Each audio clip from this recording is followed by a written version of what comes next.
সুতমণি বললেন, হে শৌনকাদি ঋষিগণ, পরীক্ষিতের জন্মকথা বলতে গেলে তো কুরুক্ষেত্রে যুদ্ধ থেকে আরম্ভ করতে হবে, না হলে বুঝতে পারবা না। কুরুক্ষেত্রে যুদ্ধের 18 দিনের যুদ্ধেতে যখন গদা যুদ্ধে পরাজিত হয়ে দুর্যোধন উরুভঙ্গ অবস্থায় পড়ে রয়েছিলেন মাঠের মধ্যে, সেই সময়ে সন্ধ্যা সময়ে সেখানে গিয়ে উপস্থিত হয়েছিলেন কৃতব্রহ্মা, কৃপাচার্য আর অশ্বত্থামা আদি কয়েকজনে গিয়ে উপস্থিত হলেন। উপস্থিত হয়ে সবাই তখন তার মধ্যে অশ্বত্থামা বলছেন, হে দুর্যোধন, এই 18 দিনের যুদ্ধের মধ্যে আমাকে একদিন সেনাপতি বানাইলে না? আমি যদি এই কুরুক্ষেত্রের যুদ্ধের জন্য একদিনের জন্য সেনাপতি হইতে পারতাম, আমি একদিনই পঞ্চপাণ্ডবের মাথা কেটে এনে তোমার চরণ তলে ফেলে দিতে পারতাম, কিন্তু আমাকে বানাইলে না সেনাপতি। দুর্যোধন বলছে, আমি তো এখন মরি নাই, আমি যতক্ষণ জীবিত আছি ততক্ষণ যুদ্ধ চলবে, দেখি আজকে তোমাকে আমি সেনাপতি বানাবো। উরুভঙ্গা রক্ত দিয়ে তিলক ললাটে কেটে বলে, যাও, তোমাকে সেনাপতি বানিয়ে দিয়েছে। অশ্বত্থামা গেলেন, রওনা হলেন পঞ্চপাণ্ডবের মাথা কাটার জন্য। গোবিন্দ তো সবই জানেন। গোবিন্দ পঞ্চপাণ্ডবকে বলছে, তোরা আজকে তোদের শিবিরে ঘুমাবে না, তোদের বদলা দ্রৌপদীর 5 পুত্র ঘুমাবে। সরিয়ে দিলেন। পঞ্চপাণ্ডব মনে করে রাতের অন্ধকারে দ্রৌপদীর 5 পুত্র মাথা কেটে নিয়ে আসলো। দুর্যোধন, অন্ধকার তো রাত, বলছে, দেখি ভীমের মাথাটা দিত, দেখি গদা দিয়ে এত পিটাপিটি করলাম লোহার মুকুট দিয়ে, তাও মাথাটা ভাঙে নাই। ভীমের মাথা যেটা দেয় সেটাই তো বলে যায়। যখন ভোর হলো তখন দেখে তিনি মারা গেলেন, হর্ষে দুঃখে বিমোহে। অশ্বত্থামা তখন বুঝতে পারলেন, আমার তো উপায় নেই, এখন আমার পালাতে হবে। এদিকে ঘুম থেকে উঠে যখন দেখতে পারলেন দ্রৌপদী তার 5 পুত্রের মাথা কাটা, তখন তিনি কান্না করতে শুরু করলেন। তাকে সান্ত্বনা দেওয়ার জন্য অর্জুন প্রতিজ্ঞা করে নিলেন যে, তোমার ছেলের মাথা কেটেছে, তার মাথা কেটে নিয়ে আসবো আমি, ওই মাথার উপর দাঁড়িয়ে তুমি স্নান করবে। ভগবান শ্রীকৃষ্ণকে নিয়ে গেলেন, অশ্বত্থামাকে ধরবেন, কিন্তু অশ্বত্থামা ব্রহ্মাস্ত্র ছেড়ে দিলেন।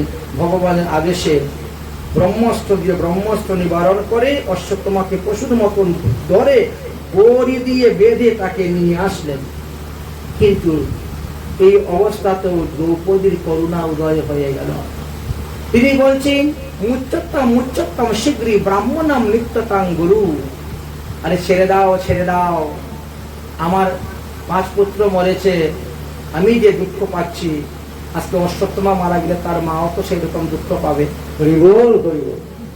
অশ্বত্থামাকে মারলে তো আমার 5 ছেলে তো জীবিত হবে না, তো তাকে মারে কিলাম, ছেড়ে দাও। ভীম বলছে, না, ছাড়বো না।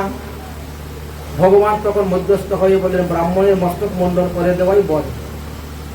এই হলো সিদ্ধান্ত। আর তার অহংকারের মণিটা মাথা থেকে তুলে নাও।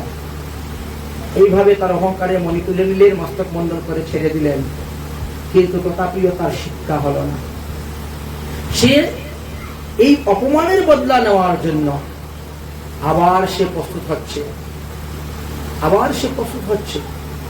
এদিকে ভগবান শ্রীকৃষ্ণ চিন্তা করলেন যে যুদ্ধ শেষ হয়ে গেছে, যুধিষ্ঠির মহারাজ রাজা হয়ে গেছেন, এবার আমি চলে যাই আমার দ্বারকায়।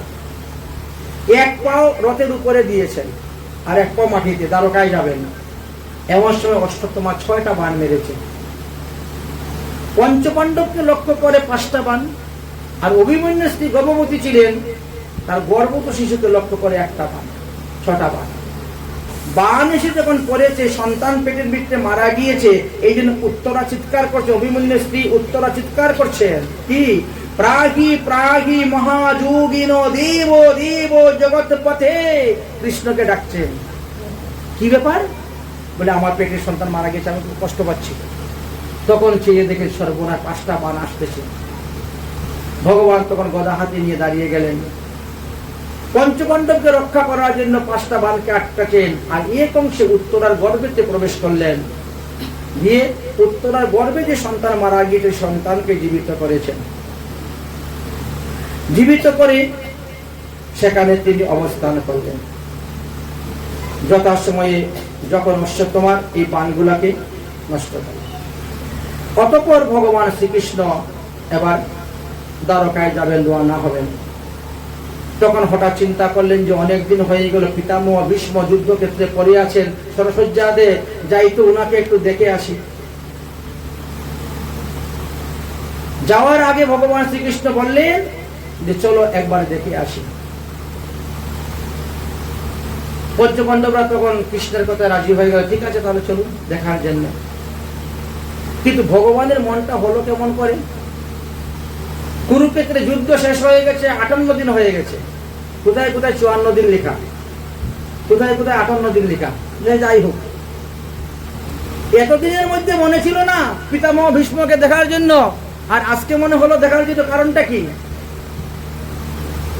ভক্তর ভক্তিতে ভগবান চুম্বকের মতো আকর্ষণ হন। হরি বল, হরি বল। যারা প্রেমী ভক্ত তারা ভগবানকে ধরার জন্য কোথায় যেতে হয় না। আপনি ঘরে বসে ভজন করবেন, ভগবান আসবেন আপনাকে ধরার জন্য। এটা প্রেমী ভক্তের লক্ষণ। আর জ্ঞানী ভক্ত, যোগী ভক্ত, কর্মী ভক্ত তারা যাবে ভগবানকে ধরতে। পিতামহ ভীষ্ম 12 জন ভাগবতের মধ্যে একজন ভাগবত, তাই তিনি শরশয্যায় পরে হায় হায় হায় হায় না করে হরি হরি করলেন। আমাদের তো একটু জ্বর সর্দি হলো হায় হায়, কোনো কিছু হইলে খালি হায় হায় হায় হায় আর হায় হায়, হরি হরি মুখে দিয়ে আসে না। যদি চুলার মধ্যে দুধ উঠলেও পড়ে যায় মাটিতে, আরে হায় হায় হায়, সব হায় হায় শুধু। এই দেখলি না দুধ পড়ে গেল উঠলে, আর দুধ পড়লে ক্ষতির লাভ আছে, বুঝেছেন? যাই হোক, কিন্তু পিতামহ ভীষ্ম তিনি হায় হায় না করে হরি হরি করলেন। তিনি জানেন যে শরশয্যায় পরে হায় হায় করলে লাভ হবে না, যদি হরি হরি জপ করতে পারি তাহলে একদিন না একদিন ভগবান এসে আমাকে দর্শন দিবেন।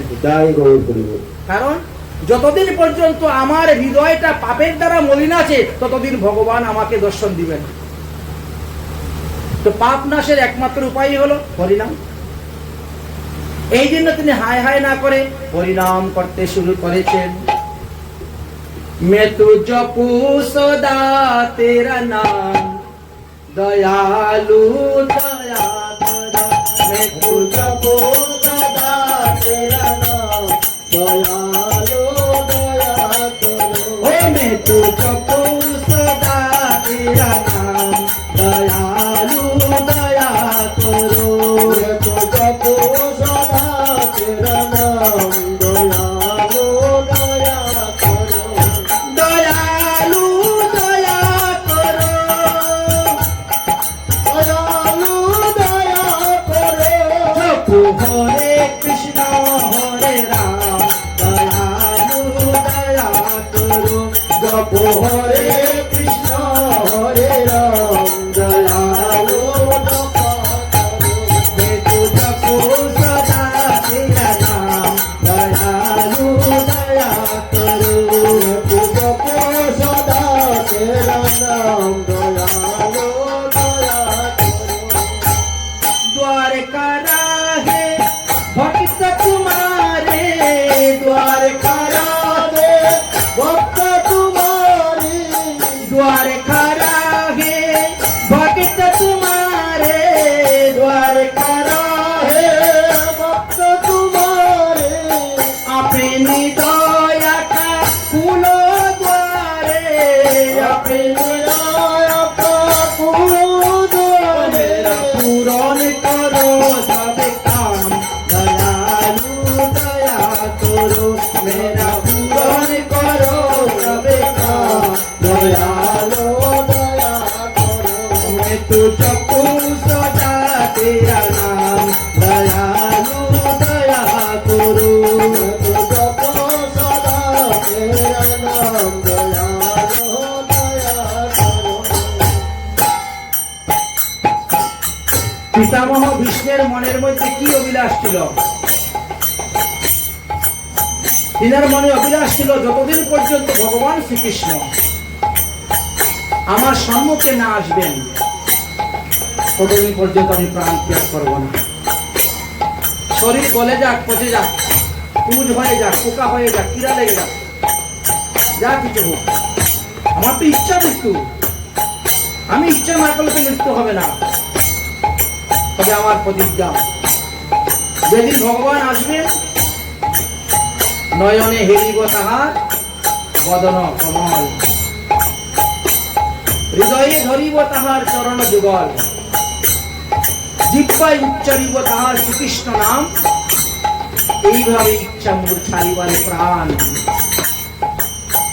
এই তার বাসনা, এই হলো বাসনা। যে বাসনাটা কলিযুগে আমাদের নামাচার্য হরিদাস ঠাকুরের হয়েছিল। তো তিনি তো সেই ভীষ্মেরটা দেখে ওটাকেই তো নকল করেছিলেন, পিতামহ ভীষ্মের। যাই হোক, তাই তিনি ভগবানের কাছে প্রার্থনা করছেন। আর দ্বিতীয় কি বলছেন, যদি কপাল কর্ম দোষে আবার কখনো পৃথিবীতে এসে জন্ম হয়, তাহলে বৈষ্ণবের ঘরে জন্ম দিও, সাধুর ঘরে জন্ম দিও। হরি বল, হরি বল, হরি বল। ওই দুর্যোধনের মতো লোকের সঙ্গ দিও না, দুর্যোধনের মতো লোকের সঙ্গ দিও না। বৈষ্ণবের ঘরে যদি হইতাম কুকুর, একটু দিয়া চড়াইত বৈষ্ণব ঠাকুর। তাই বৈষ্ণবের বাড়িতে কুকুর হয়ে জন্মগ্রহণ করাও ভালো। তাই বল, হরি বল। এটি সিদ্ধান্ত। হে ভগবান, साधु संतन की संगत देना, साधु संतन की संगत देना, अपने नाम की रंगत देना, अपने नाम की रंगत देना। मुझे दास बनाओ भगवान, दयालु दया करो। मुझे दास बनाओ भगवान, दयालो दया करो। मैं तो जपूं सदा तेरा नाम, दयालु दया करो। मैं तुझको सदा तेरा नाम, दयालो दया करो। हे जपू हरे कृष्ण हरे राम, दयालु दया करो। जपो जयो भगवान, दयालो दया करो। बोल भगवान मोह हरिनाम संकीर्तन की জয়। তাই হরিনাম আমাদের জপনীয় এবং কীর্তনীয় দুটাই। জপ করলে সংখ্যা থাকে, আর সংখ্যার উপরে একটা নিষ্ঠা থাকে। প্রতিদিন একই সংখ্যায় জপ করা যায়, ওকে নিষ্ঠা বলা হয়, একই পরিমাণে। আর নাম করলে অত সংখ্যা থাকে না, তো এই জন্য অত নিষ্ঠাও থাকে না। কোনোদিন বেশি করবেন, কোনোদিন কম করবেন। আর জপ করলে একই সংখ্যা থাকে, তো এই জন্য সংখ্যা।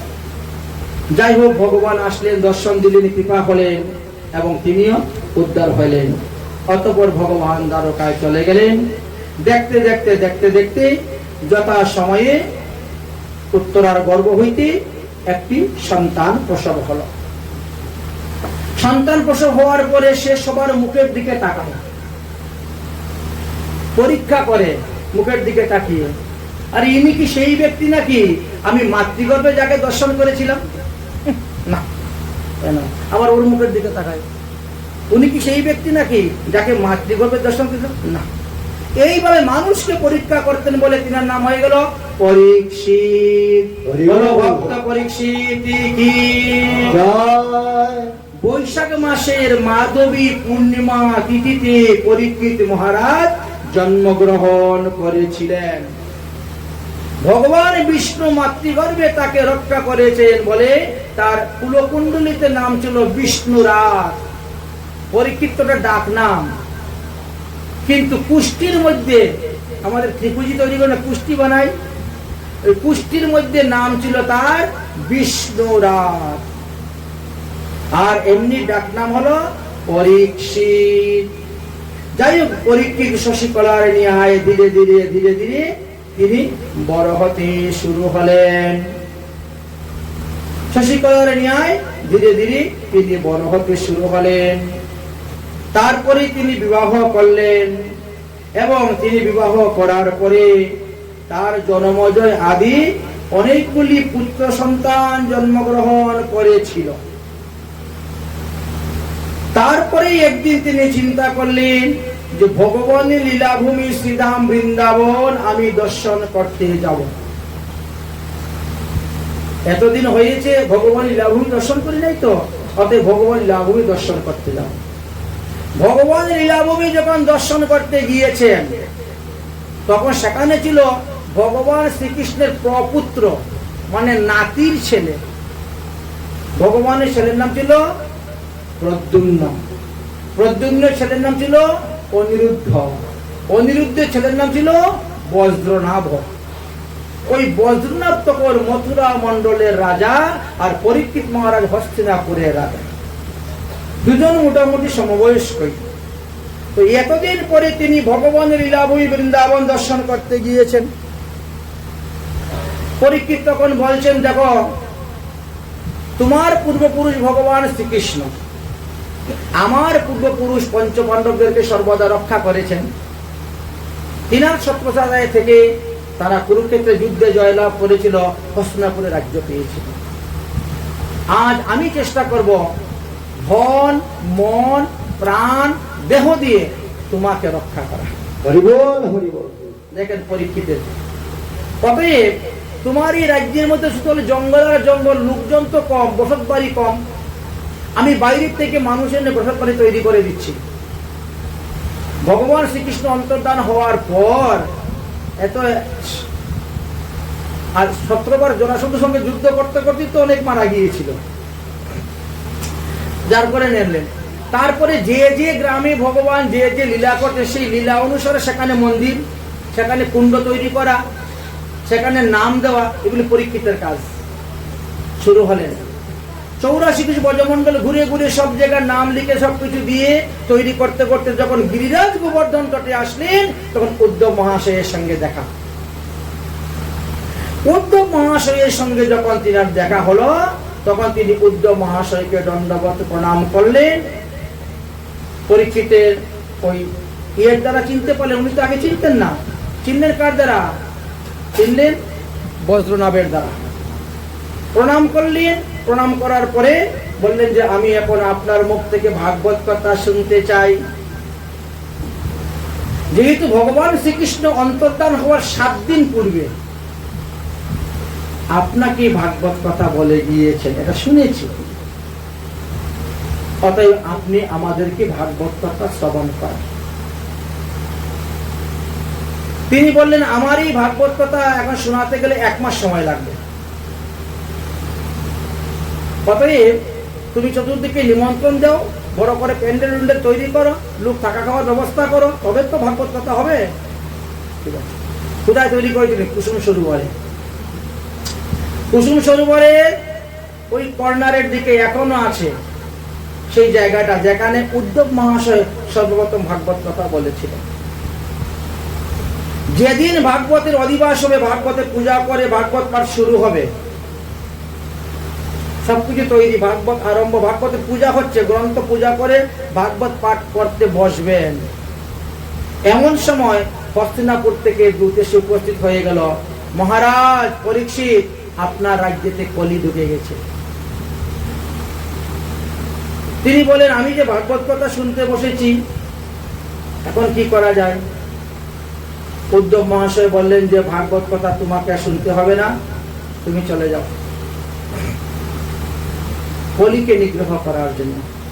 কারণ 1 মাস ভাগবত শোনার পরে তুমি যখন যাবে, ততক্ষণে কলি তার ধর্ম এত বিস্তার করবে যে পরে তুমি সামলাতে পারবে না। অধর্মের বন্ধু কলি এত দ্রুত তার অধর্ম বিস্তার করে দিবে। অতএব তুমি ভাগবত কথা পরে শুনবি, তুমি ভাগবতের প্রধান শ্রোতা, আর তোমাকে ভাগবত কথা শোনানোর জন্য সুখমণি আসবে। হরি বল, হরি বল। আগেই বলে দিয়েছেন, তোমাকে ভাগবত কথা শোনানোর জন্য সুখমণি আসবেন, তুমি চিন্তা করিও না। অতএব তুমি যাও, শ্রীমদ্ ভাগবত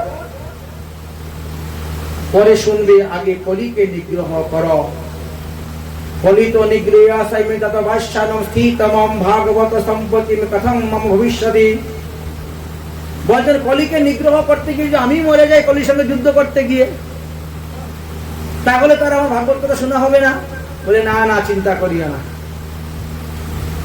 তুমি তো অধর্মকে মারতে যাচ্ছ, ধর্ম তোমাকে রক্ষা করে, তুমি চিন্তা করিও না, যাও। তখন পরীক্ষিত মহারাজ অস্ত্রপূর্ণ কলেবরে কাঁদতে কাঁদতে বৃন্দাবন থেকে রওনা হয়ে গেলেন। বৃন্দাবনে বসে ভাগবত কথা শুনতে পারলেন না। চতুরঙ্গ সেনা নিয়ে শুরু হলেন খোঁজার জন্য। খুঁজতে খুঁজতে খুঁজতে খুঁজতে পূর্ববাহিনী সরস্বতী নদীর তীরে যখন গেলে, আর যাওয়ার পরে গিয়ে দেখতে পান একটা গাভী যেতে চাচ্ছে, যেতে দিচ্ছে না, ওকে প্রহার করতেছে। রাজবেশধারী এক ব্যক্তি, শূদ্র কিন্তু রাজবেশধারী, একটা বৃষ এক পায়ে দাঁড়িয়ে আছে, তার তিনটা পা নেই, তাকেও লাথি মারতেছে, সামনে অগ্রসর হইতে দিচ্ছে না। এই দৃশ্যটা দেখেই তখন তিনি ধনুষ তুললেন, ধনুষে টঙ্কার দিলেন, দিয়ে বললেন, কে তুমি? আমি জীবিত থাকতে আমার রাজ্যে গোমাতার উপরে অত্যাচার, তুমি যেই হও না কেন আমি তোমাকে এখনই বধ করব বলেই ধনুষ নিয়ে তীর যোজনা করে দিয়েছেন। কলি দেখলো সর্বনাশ, পালিয়ে যাওয়ার উপায় নেই, তাড়াতাড়ি দৌড়ে এসে মাথার পাগড়িটা পরীক্ষিত মহারাজের চরণে দিয়ে গিরিগিরি করে ক্ষমা করে শুরু করে, ক্ষমা করুন, ক্ষমা করুন। কে তুমি? আমি কলিযুগের রাজা, আমি হলাম কলি, আমার এখানে কেন এসেছ? বলে, যেদিন ভগবান শ্রীকৃষ্ণ অন্তর্ধান হয়ে গেছেন সেদিন কি কলিযুগের আরম্ভ? মধ্যে কোনো প্রলয় টলয় কিচ্ছু নয়, ভগবান শ্রীকৃষ্ণ অন্তর্ধান, কলিযুগের আরম্ভ। দাপর যুগের মানুষ কলিযুগে আছে, কোনো প্রলয় নয়, কোনো কিচ্ছু নয়, খণ্ড প্রলয় কোনো কিচ্ছু নেই।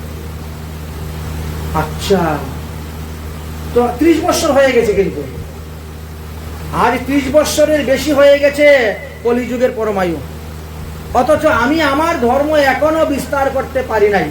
আমি তো অধর্মের বন্ধু, আমার কাজ তো আমাকে করতে দিন। বলে, না, আমি যতদিন জীবিত আছি আমার রাজ্যে তুমি তোমার অধর্ম প্রচার করতে পারবে না, বেরো এখান থেকে, বেরো, না হলে তোমাকে এখনই বধ করবে। কলি তখন কি করবে? তখন সে দৌড়ে পালিয়ে গেছে। কলি যখন চলে গিয়েছে তখন পরীক্ষিত মহারাজ বলছেন, হে গাভী রূপধারী দেবী, তুমি কে? আমাকে পরিচয় দাও। তখন গাভী বলছেন, আমি পৃথিবী মাতা, আমি গৌরূপ ধারণ করে যাচ্ছিলাম ভগবানের কাছে, কিন্তু এই কলি আমাকে ভগবানের কাছে যেতে দিবে না, আটকাচ্ছে। আর এই বৃষ, তুমি কে? তুমি এক পায়ে দাঁড়িয়ে আছো। বলে, আমি হলাম ধর্ম। সত্য যুগে আমার 4 পা ছিল, ত্রেতাতে 2 পা, হ্যাঁ, ত্রেতাতে 3 পা, তারপরে 2 পা, আর কলিতে 1 পা, তাই আমি এক পায়ে দাঁড়িয়ে আছি, ধর্ম। না, আমি তোমাকে বাকি 3 পাও দিয়ে দিব। দয়া, শৌচ, তপ, সত্য, এই হলো ধর্মের 4 পা, 4 চরণ। আমি তোমাকে বাকি 3 চরণ দিলাম, এবার 4 চরণে তুমি স্বেচ্ছায় ঘুরে বেড়াও যতদিন আমি জীবিত আছি। হরি বল, হরি বল, হরি বল। ধর্মকে এইভাবে বিদায় দিলেন, পৃথিবীকে বিদায় দিলেন। এবার তিনি আবার বৃন্দাবনের দিকে রওনা হবেন ভাবছেন, কিন্তু কলি আবার দৌড়ে এসে পড়েছে। কলিকে জিজ্ঞাসা করে, তুমি আবার আসলে কেন? বলে, আমি কোথায় গিয়ে থাকবো? শশাবরা পৃথিবীর রাজা হলেন আপনি। সমস্ত পৃথিবীর রাজা তখন ছিলেন পরীক্ষিত মহারাজ। 5000 বছর আগের কথা, বেশি দূর নয়। শশাবরা পৃথিবীর রাজা হলেন আপনি, আমি কোথায় গিয়ে থাকবো? যেখানে যাই সেখানে দেখি আপনি তীর ধনুক নিয়ে দাঁড়িয়ে আছেন আমাকে মারার জন্য। আমি তো আমার ধর্ম প্রচার করতে পারছি না, খালি দৌড়ে বেড়াচ্ছি। এমন কিছু জায়গা দেন যেখানে গেলে পরে আমি আপনাকে দেখতে পাই না, আপনাতে কোনো ভয় থাকে না আমার। তখন বললেন, যাও, যেখানে পশু হত্যা হয়, জীব হিংসা হয়, ওখানে গিয়ে থাকো। কসাইখানা, যাও, আমাকে দেখতে পাবে না, 1 নম্বর। 2 নম্বর, যেখানে মদ্যপান হয়, যাও, ওখানে গিয়ে থাকো, ওখানে আমাকে দেখতে পাবে না। 3 নম্বর, পতিতালয়, বেশ্যালয়, ওখানে গিয়ে থাকো, আমাকে দেখতে পাবে না। আর 4 নম্বর তাস খেলা, জুয়া খেলা। যেখানে জুয়া খেলা হয় সেখানে গিয়ে থাকো। এই 4 জায়গায় তুমি স্বেচ্ছায় ঘুরে বেড়াও, আমাকে এই 4 জায়গায় দেখতে পাবে না।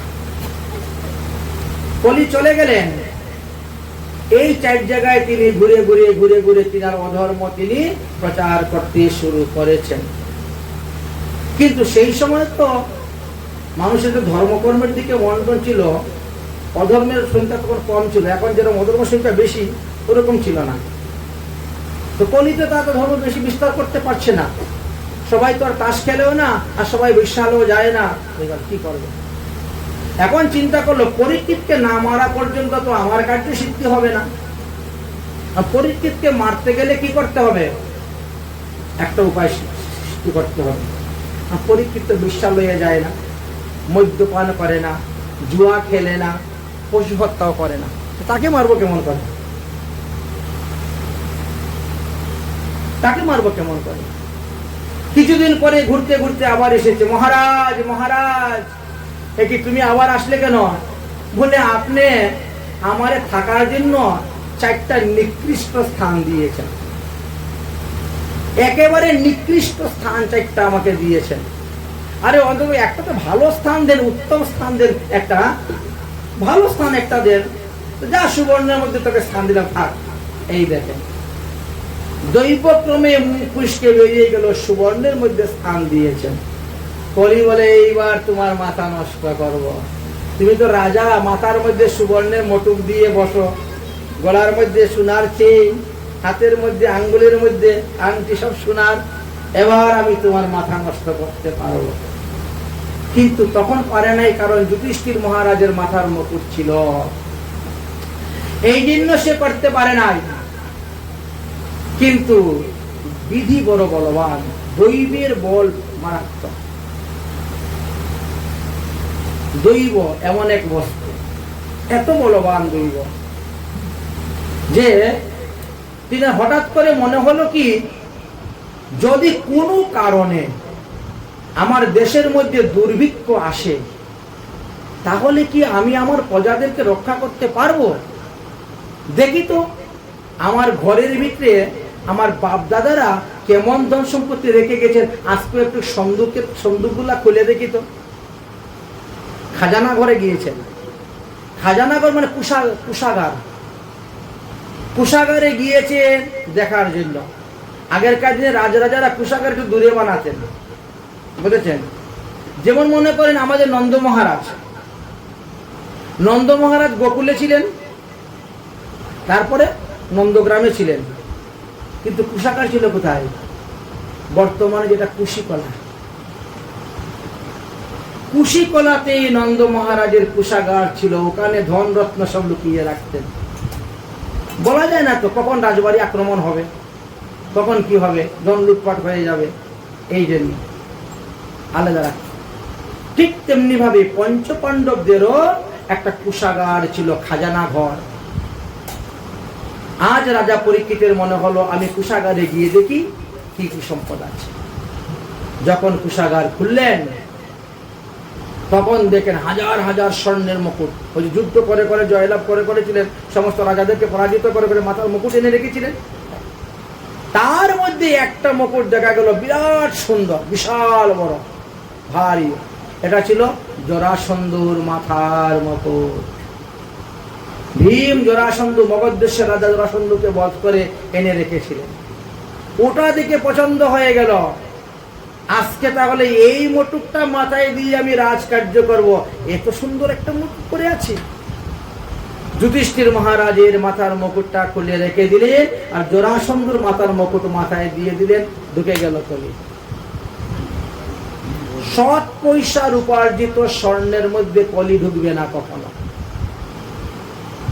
কিছু অসৎ পয়সায় উপার্জিত কলি স্বর্ণ কিনে গায়ে দিলেই ওর মধ্যে কলি ঢুকবে। এই তো প্রমাণ। ঢুকে গেল মাথার মধ্যে। এখন কুবুদ্ধি এসে গেল, 30 বছর বয়স হয়ে গেছে আমার, এতদিন ধরে আমি রাজা হয়ে রাজগদ্দিতে বসে রাজত্ব করছি, কিন্তু কোনোদিন মৃগয়া করতে যাই নাই। রাজাদের একটা খেলা বিরাট, হরিণ শিকার করা। হরিণের পিছনে দৌড়বেন, হরিণ শিকার করবেন, এ বড় আনন্দ। কিন্তু আমার তো হলো না, আজকেই যাব। রাজগদ্দিতে বসেই ঘোষণা করে দিলেন, আজকে আমি মৃগয়া করতে যাব। রাজার হুকুম, কেউ তো আর কিছু বলতে পারে না। রাজি প্রজারা সেজে গেলেন, রওনা হয়ে গেলেন। দেখেন সব কলি করাচ্ছে। ঘুরতে বনের মধ্যে জল পিপাসায় কাতর হয়ে গেলেন। প্রজাদেরকে বলছেন, তোমরা এখানে বসো, সামনে একটা আশ্রম দেখা যাচ্ছে মনির, আমি ওখান থেকে একটু জল পান করে আসি। আশ্রমটা ছিল সৌমিক মনির আশ্রম। গিয়ে উপস্থিত হয়েছেন, বলছেন, মনিবর আমাকে একটু জল খেতে দাও। মুনি তো সমাধিস্থ, ধ্যানস্থ হয়ে আছেন, কোনো কথাই শুনছেন না। পরীক্ষিতের মনে তখন হলো কি, রাজদর্শন করা নিষিদ্ধ বলে মনে হয় মুনি চক্ষু বন্ধ করে আছেন। এইটি হলো তিনার মনের মধ্যে। তো দেখি সত্যি তিনি জ্ঞানস্থ না চক্ষু বন্ধ করে আছেন, পরীক্ষা করবেন কি দিয়ে। হঠাৎ দেখেন পাশের মধ্যে একটা মৃত সর্প পড়ে আছে। ওই ধনুকে ছিলা তুলে ওই মৃত সর্পটা গলায় দিয়ে দিয়েছেন। তাতেও ঋষি বসে আছেন, ভজন করছেন। অনতি দূর থেকে কিছু বালকরা দেখতেছে এই দৃশ্য। বালকরা দেখতেছে, দেখে ওই বালকগণ দৌড়ে চলে গেছে কৌশিক নদীতে। কারণ কৌশিক নদীতে তখন এই সৌমুখ মুনির পুত্র সিংহী খেলা করছিলেন। সিংহীকে গিয়ে বলছেন, অরে সিংহী, জন্মের পর থেকে তো মাকে পাস নাই, আর আজকে থেকে তুই বাবাকেও হারাবে, একেবারে এতিম হয়ে যাবে তুই। কেন? বলে তোদের বাড়িতে এক রাজা এসেছে, আর তোর বাবার গলার মধ্যে একটা সর্প দিয়েছে। এখন ওই সর্প যদি ছুবল মারে, তোর বাবা তো মরেই যাবে। শোনার সঙ্গে সঙ্গে তিনি রেগে গেলেন, ক্রোধান্বিত হয়ে গেলেন। কৌশিক নদীর জল নিয়ে আচমন করে, জল হাতে নিয়ে অভিসম্পাদ দিলেন, যে নরাধম রাজা এসে আমার পিতার গলায় সর্প দিয়েছে, আমি তাকে অভিসম্পাদ দিলাম। সপ্তম দিবসে তক্ষকনাগ ধ্বংসনে তার মৃত্যু হইবে, তার শরীর ভস্মীভূত হয়ে যাবে। এত বড় অভিসম্পাদ দিয়েছে। তারপরে সেখান থেকে এসে বাবার কাছে বসে কান্না শুরু করেছে, মনে করি বাবা মারা গিয়েছে। ছেলের ক্রন্দনের ধ্বনি কানে যেতে যেতে সমাধি ভঙ্গ হলো। জিজ্ঞাসা করলেন, বাবা তুই কাঁদছিস কেন রে? বলে, তোমার গলায় সাপ। আরে এটা তো মৃত সাপ, মরা সাপ। তুলে ফেলে দিচ্ছেন। বাবা, যে রাজা এসে তোমার গলায় সাপ দিয়েছে, আমি তাকে অভিশাপ দিয়েছি। সপ্তম দিবসে তক্ষকনাগ ধ্বংসনে তার শরীর ভস্মীভূত হয়ে যা, মরে যাবে। তখন মাথায় হাত দিয়ে দিয়েছেন। আহারে অপক্ষ বুদ্ধি বালক, তুই একই করলি। রাজা ভগবত সমান। রাজা না থাকলে দেশের কি ক্ষতি হয় জানিস? এত একজন সুন্দর রাজা, ভালো রাজা, আর তাকে তুই দিলে। আরে সে তো অতিথি, আমার গৃহে আসলে জলপান করতে, সে তো অভিশাপের প্রাপ্ত নয়। হে ভগবান, তোমার ভক্তকে আমার ছেলে অবুদ্ধিপক্ষ বালক অভিশাপ দিয়েছে, আমার ছেলের অপরাধ ক্ষমা করিয়ে। ক্ষমা চাচ্ছে। একজন শিষ্য ছিল তিনার গৌর বসু নামে।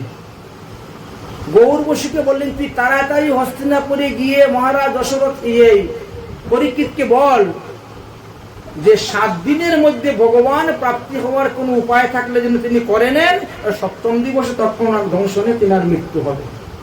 এছাড়া আর কোন উপায় নেই। বাড়িতে গেলেন, মাথার থেকে যখন মুকুটটা খুলে রেখেছেন, তখনই সদ্বুদ্ধি এসে, আহারে আমার বংশের কেউ কোনোদিন সাধুগুরু বৈষ্ণবকে অপমান করে নাই, অমর্যাদা করে নাই। সাধুগুরু বৈষ্ণবরা তো আদরের বস্তু, আর আদরের বস্তুকে অনাদর করে এসেছি, নিশ্চয়ই আমাকে সেই পাপের ফল ভোগ করতে হবে। এ আমি কি করলাম? এইবার হায় হায় শুরু হয়ে গেছে। অনুতপ্ত হয়ে যাচ্ছেন, কাঁদছেন, এ আমি কি করলাম?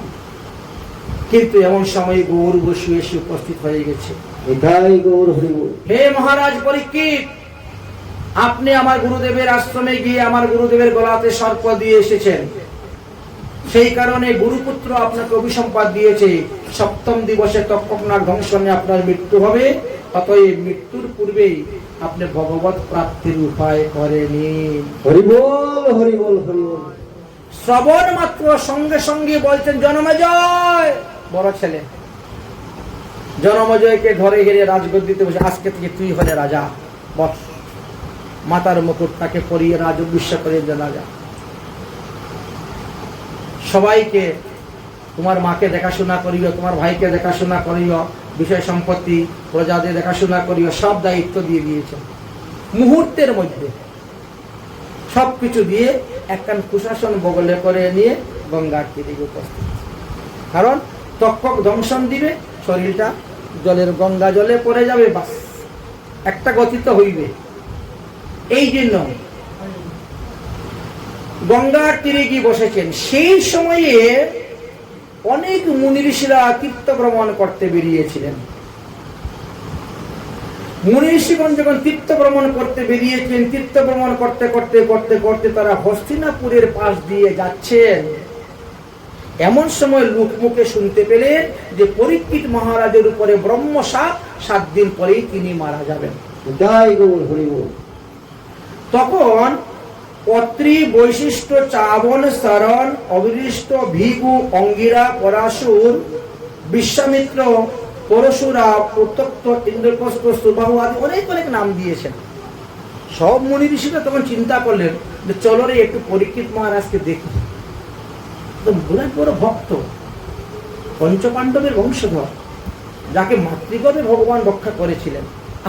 7 দিন পরে কিন্তু এইরকম বৈষ্ণব রাজা আর পাওয়া যাবে না। অতএব চলো রে একটু দর্শন করে আসে। আর সাধুদের মধ্যে 2 মত হয়ে গেছে। একদল বলছে, আরে আপনাদের কি মাথা খারাপ হয়েছে, যার উপরে ব্রহ্মশাপ তার মুখ দেখতে নাই। আমরার মধ্যে কি এরকম কিছু আছে না? বিশাল ব্যাপার। যার উপরে ব্রহ্মশাপ তার মুখ দেখতে নাই, আমরা যাবই না। আরেক দল বলছে, আরে ব্রহ্মশাপ হলে কি হলো, তবুও তো সে বৈষ্ণব, তবুও তো সে পঞ্চপাণ্ডবের বংশধর, তবুও তো সে রাজা। কিন্তু 7 দিন পরে তো এমন মানুষ আর পাওয়া যাবে না পৃথিবীতে। আমরা যাবো দেখতে। যাও, তোমরা যাবে, যাও, আমরা যাবো না তোমাদের সঙ্গে। এই জায়গায় 2 দল হয়ে গেল। সাধুদের মধ্যে সব জায়গায় দেখবেন 2 দল 3 দল হয়ে যায়, বুঝেছেন? মেনে নিতে পারে না একজনের সিদ্ধান্ত আরেকজনের, যে একটু মানিয়া কিনে নিয়ে নেই, তা হবে না, মেনে নিতে পারছে না। এখন কি করা যাবে? যারা গেল ওদের কিন্তু লাভ হয়ে গেল, আর যারা গেল না এদের কিন্তু ক্ষতি হলো। হরিবল হরিবল। এরা ভাগবত পেল পরীক্ষিত শোনার 230 বছর পরে গিয়ে, যজ্ঞ করতে করতে করতে করতে তারপরে পেল তারা, চিন্তা করে। আর যারা গেল তাদের লাভ হয়ে গেল। তারা যখন পরীক্ষিত মহারাজের কাছে গেলেন, পরীক্ষিত তখন আসন থেকে উঠে দাঁড়িয়ে গেলেন, সবাইকে দণ্ডবত প্রণাম করছেন। প্রণাম করে তারা সবাই বসেছেন, জিজ্ঞাসা করছেন, আমি যে পাপ করেছি, আমি যে অপরাধ করেছি, আমার উপায় কি 7 দিনের মধ্যে ভগবত প্রাপ্তি হওয়ার? এখন যার যে মত তিনি দিচ্ছেন, আপনি ত্রিকাল সন্ধ্যা করুন, কেউ বলছেন আপনি দান করুন, কেউ বলছেন যজ্ঞ করুন, কেউ বলে হোম করুন, কেউ বলে মাথা নিচের দিকে পা উপর দিকে দিয়ে প্রাণায়াম করুন, কেউ বলছে 1 পায়ে দাঁড়িয়ে প্রাণায়াম করুন। মানে যার যেটা মত, সবার মত তিনি শুনতেছেন আর মনে মনে চিন্তা করছেন, এইগুলা করলে কি আমার 7 দিনের মধ্যে ভগবত প্রাপ্তি হবে? আরেক দিকে চিন্তা হলো যে উদ্ধব মহাশয় বলেছিলেন যে আমাকে সুখদেব গোস্বামী আসবেন ভাগবত শোনাতে। আমার তো মাত্র 7 দিন পরমায়ু, কে বা তিনাকে খবর দিবে, তিনি বা কোথায় আছেন? কিন্তু পরীক্ষিত মহারাজের যে অভিশপ্ত হয়েছে বুঝতে পারলেন সুখদেব। সেই জঙ্গল থেকে উঠে কুরুজাঙ্গল আদি দেশ অতিক্রম করে তিনি আসতে শুরু করেছেন। হঠাৎ দেখা যায় ছোট ছোট পোলাপানেরা, ছেলেপেলেরা সব হই হই হই হই রই রই রই রই করতেছে। আরে এই সময় হই হই রই রই হচ্ছে কেন রে? আরে দেখো দেখো কে আসতেছেন। কারণ সুখদেব তো দিগম্বর, শরীরে কোনো কাপড় চোপড় নাই। এই জন্য ছোট ছোট বাচ্চারা দেখে হরি হরি রই রই করতেছে, আর তিনি আসতেছেন। দেখার সঙ্গে সঙ্গে যত মুনি ঋষি ছিল সবাই উঠে দাঁড়িয়ে গেলেন। সুখদেব আসলেন, সুখদেবকে দণ্ডবত প্রণাম করে তারা বসে গেলেন। সুখদেব আসনে বসলেন। এই যে আসনটা, এই আসনের নাম সুখদেব রেখেছেন ব্যাস আসন। ব্যাসদেব কিন্তু ওই আসনে বসে ভাগবত পাঠ করেন নাই। পিতার মর্যাদা রক্ষা করার জন্য সুখদেব এই আসনের নাম ব্যাস আসন রেখেছেন। বুঝলেন? বসার পরে তিনার সমস্ত পাপের ঘটনার কথা পরীক্ষিত মহারাজ বললেন। তখন সুখদেব বলছেন, বাহ, তোমার তো অনেক লম্বা আয়ু আছে, 7 দিন। তুমি জানো ভগবান রামচন্দ্রের পূর্বপুরুষ একজন ছিল খট্টাঙ্গ রাজা। সে যখন জানলো তার মৃত্যু কবে, তখন তার মাত্র 48 মিনিট সময় বাকি ছিল। মারা যাওয়ার 48 মিনিট আগে জানতে পেরেছে যে 48 মিনিট পরে আমি মরে যাব। ওই 48 মিনিটের মধ্যে হরিভজন করে সমস্ত পাপ থেকে মুক্ত হয়ে হরিধামে চলে গেছিল। হরি বল হরি বল। আর তুমি তো জানতে পেরেছো তোমার 7 দিনে 7ম দিবসে তোমার অনেক লম্বা সময় আছে, চিন্তা করিও না। মহারাজ, এই 7 দিনের মধ্যে আমি কি করব? বললেন, দেখো, আসন্ন মৃত্যুগ্রস্ত মানুষ যারা, তাদের কর্তব্য হলো ভগবত চিন্তন, ভগবত লীলা কথা স্মরণ করা। তস্মাৎ ভারত সর্বাত্মা ভগবান হরিশ্বর সুতৈব কৃতৈব শৈব মরতৈস্গোততাম ভয়ম। স্মরণ, শ্রবণ, কীর্তন, স্মরণ, এই 3টা। আসন্ন মৃত্যুগ্রস্ত ব্যক্তিকে এই 3 কাজ করতে হয়। শ্রবণ করো, স্মরণ করো, চিন্তন করো, কীর্তন করো। শুধু ভগবানের নাম, আর কিচ্ছু না, ভগবানের লীলা।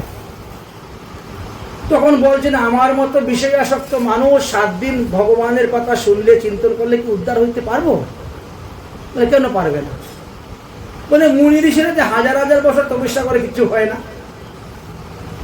হাজার হাজার বছর তপস্যা করে তারা ভগবান পায় না, উদ্ধার হইতে পারে না। আর আমি 7 দিনে হরিকথা শুনে উদ্ধার হয়ে যাব? দেখো, তুমি কি প্রেমী ভক্ত? যারা প্রেমী ভক্ত তারা কিন্তু 7 দিনই হরিকথা শ্রবণ করে ভগবান পাদপদ্ম লাভ করতে পারে। হরি বল হরি। যারা জ্ঞানী ভক্ত, যোগী ভক্ত, কর্মী ভক্ত, তাদের কথা আলাদা। অতএব তুমি হরিকথা শ্রবণ করো। এই তো শুরু হয়ে গেল হরিকথা শ্রবণ। একেবারে সৃষ্টি লীলা থেকে আরম্ভ করলেন হরিকথা। অনাদির আদি গোবিন্দ নিত্য গোলক বৃন্দাবন ধামে বাস করেন। তিনি যখন ইচ্ছা করলেন আমি এক হইতে বহু হইব, তখন ভগবান কি করলেন? তিনি সর্বপ্রথম শঙ্কর্ষণ বিষ্ণু রূপে অবতীর্ণ নিলেন। এটা হলো পুরুষ অবতার। কোনো কিছু সৃষ্টি করতে গেলে 3টা শক্তি লাগে। একটা হলো ইচ্ছা শক্তি, একটা হলো ক্রিয়া শক্তি, একটা হলো জ্ঞান শক্তি। ইচ্ছা শক্তি, জ্ঞান শক্তি একত্র না হলে ক্রিয়া শক্তি উৎপন্ন হয় না। ক্রিয়া শক্তি হলো শঙ্কর্ষণ বিষ্ণু। শঙ্কর্ষণ বিষ্ণু সৃষ্টি হওয়ার পরে বৈকুণ্ঠ ধাম সৃষ্টি হলো। শঙ্কর্ষণ বিষ্ণুর জন্য বৈকুণ্ঠ ধাম, ভগবান গোলক ধামে থাকেন। এইবার শঙ্কর্ষণ বিষ্ণুকে সৃষ্টি কার্য ভার দিলে সৃষ্টি বলছেন, আমি আপনার সেবা ছাড়া কিছু করবো না, আপনার সেবা করবো। তাহলে কি করা যাবে? তখন ভগবান কারণ্যশায়ী বিষ্ণুকে সৃষ্টি করলেন। কারণ্যশায়ী বিষ্ণুকে সৃষ্টি করার পর, কারণ্যশায়ী বিষ্ণু সৃষ্টি হওয়ার পরে তিনি দেখলেন যে বিরজা নদীর ওই পারে এক মায়া নারী দাঁড়িয়ে আছে।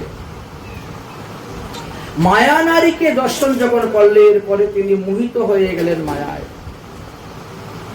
তিনার রেতস্খলিত হল এবং তিনি নিজেই মোহিত হয়ে এই কারণান্নব জলের মধ্যে পড়ে গেলেন। সেই জলে তিনি অবস্থান করলেন বলে তিনাকে মহাবিরাট পুরুষ বলা হয় বা তাকে মহাবিষ্ণু বলা হয়। সেই মহাবিষ্ণু দীর্ঘদিন জলে থাকার কারণে জলের যে একটা ময়লা থাকে, প্রতিটা লোমকূপে আশ্রয় করেছেন।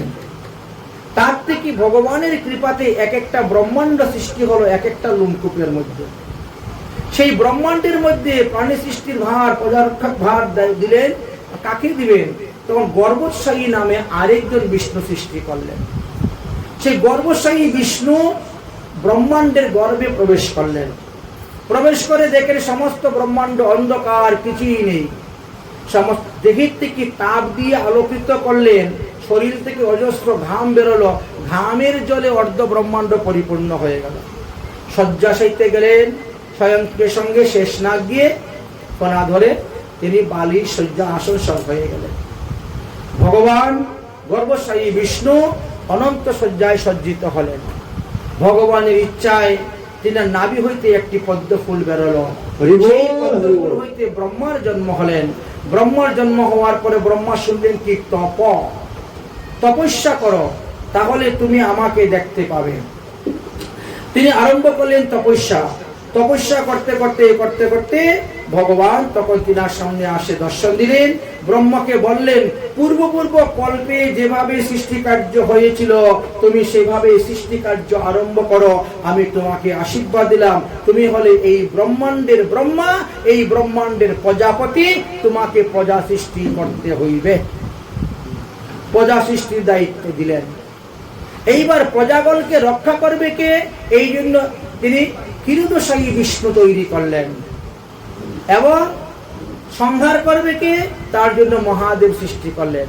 অর্থাৎ প্রত্যেক ব্রহ্মাণ্ডের মধ্যে ব্রহ্মা বিষ্ণু মহাদেব আছেন। প্রত্যেকটি ব্রহ্মাণ্ডের মধ্যে ব্রহ্মা বিষ্ণু মহাদেব পৃথক পৃথক ভাবে অবস্থান করতেছেন। যত ব্রহ্মাণ্ড তত ব্রহ্মা বিষ্ণু মহেশ্বর আছেন। যাই হোক, ব্রহ্মা তখন তপস্যায় সিদ্ধি লাভ করলেন এবং মন হইতে তিনি সৃষ্টিকার্য আরম্ভ করলেন। সৃষ্টিকার্য আরম্ভ করলেন। শরীরের বিভিন্ন অঙ্গ হইতে তিনি বহু প্রকার সৃষ্টি করেছিলেন। ওই সৃষ্টি করতে করতে হচ্ছে না, তো এটা বন্ধ করে দিয়ে আবার সৃষ্টি কার্য করলেন। ওটা দ্বারা সৃষ্টি হচ্ছে না, তো আবার তৈরি করলেন। এইরকম ভাবে বহু প্রকার সৃষ্টি করতে করতে করতে করতে শেষে চিন্তা করলেন, ওইভাবে তপস্যা করে সৃষ্টি করতে করতে সৃষ্টি কার্য বেশি বৃদ্ধি হচ্ছে না, তার থেকে বরং আমার দেহকে দুই ভাগ করব এবং নারী পুরুষের মিলনের মাধ্যমে সৃষ্টি কার্য প্রসারিত করার একটা উপায় করতে হবে।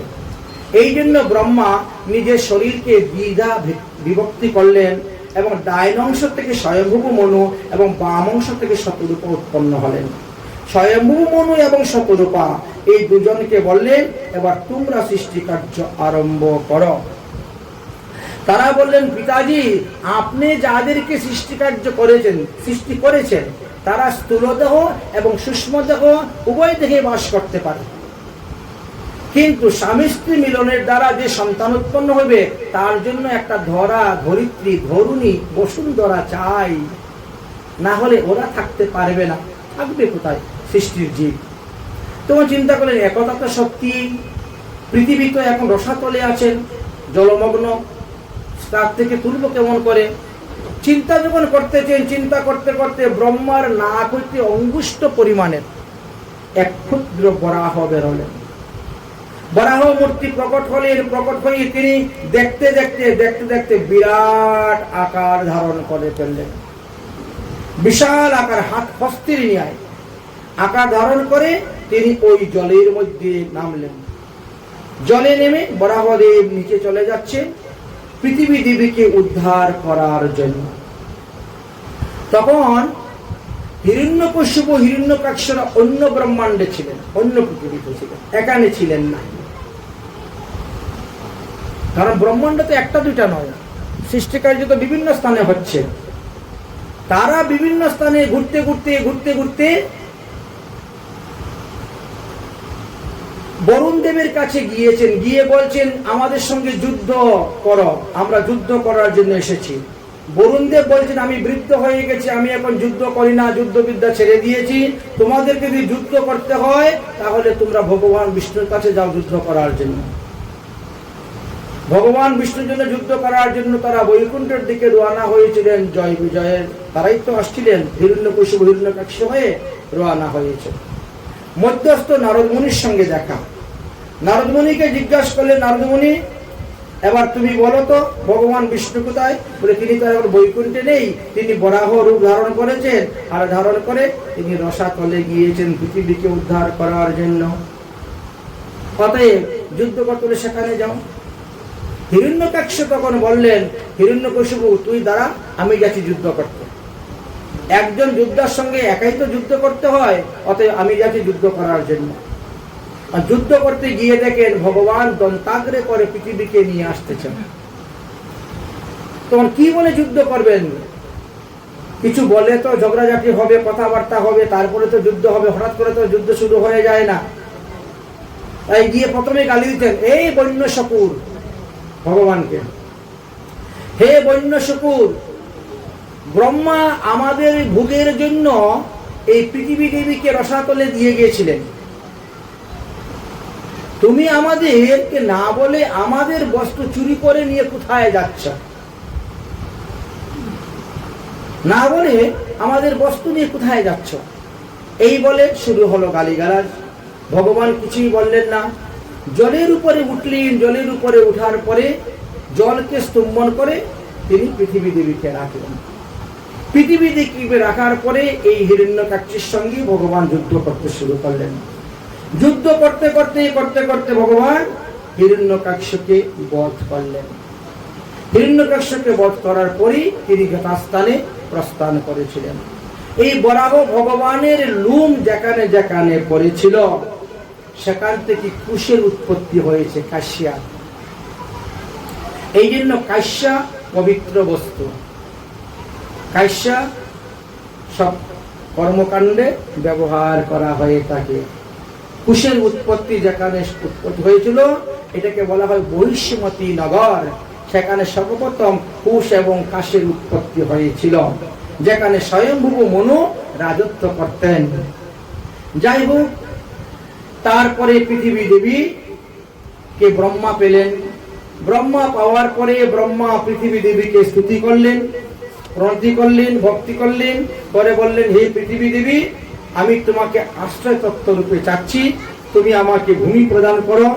এর মধ্যে আমি নদী, নালা, খাল, বিল, পর্বত, সমুদ্র, সাগর আদি সবকিছু সৃষ্টি করব এবং প্রজা সৃষ্টি, প্রাণী সৃষ্টি করব।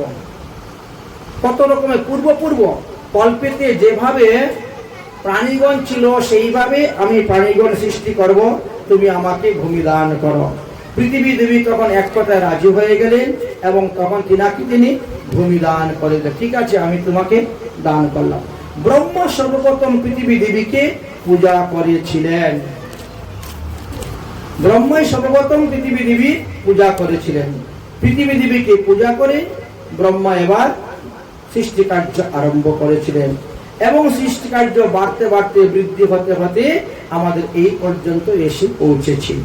এদিকে হিরণ্যকাক্ষ যখন মারা গেলেন তখন হিরণ্যকাক্ষের স্ত্রী ঋষভানু এই দেহটাকে কখনো তিনি পুরাতে দিবেন না বলে কান্না করতে শুরু করেছেন। হিরণ্যকশিপুর 9টি পুত্র ছিল, 9 পুত্রের নামও দেওয়া আছে। তখন হিরণ্যকশিপু তাদেরকে বুঝাইলেন, বুঝিয়ে বললেন, চিন্তা করো না, আমি যাব, তপস্যা করে অমরগর প্রাপ্ত হয়ে আসব এবং আমার ভাইকে যে বিষ্ণু বরাহ রূপ ধারণ করে মেরেছে, আমি সেই বিষ্ণুকে মেরে ভাতৃহত্যার প্রতিশোধ নিব। এইভাবে প্রতিজ্ঞাবদ্ধ হয়ে তাদেরকে সান্ত্বনা দিয়ে তারপরে তিনি হিরণ্যকশিপুর দাহটাকে পুড়িয়েছিলেন। তো হিরণ্যকশিপুর ছিল 9 পুত্র আর হিরণ্যকাক্ষের ছিল 4 পুত্র, লাদ, অনুলাদ, সংলাদ আর প্রহ্লাদ। তো এদের তত্ত্বকথা আমরা তারপরে আলোচনা করব। আজকে আমাদের বরাহ অবতার পর্যন্ত আলোচনার করার কথা, তাই আমরা সংক্ষেপে বরাহ অবতারের পর্যন্ত আলোচনা করলাম। আজকের মতো ভাগবতীয় কথা আমাদের এখানেই বিশ্রাম। যদক্ষরম পদবষ্টম মাত্রা হীনশ্চ যদ্ভবেৎ তৎসর্বক্ষমতাং দেবং প্রসিদ্ধং পরমেশ্বর। ওম সর্বভবন্তু সুখিনঃ সর্বে সন্তু নিরাময়া সর্বে ভদ্রাণি পশ্যন্তু মা কশ্চিৎ দুঃখভাগ ভবেৎ। ওম শান্তি, ওম শান্তি, ওম শান্তি।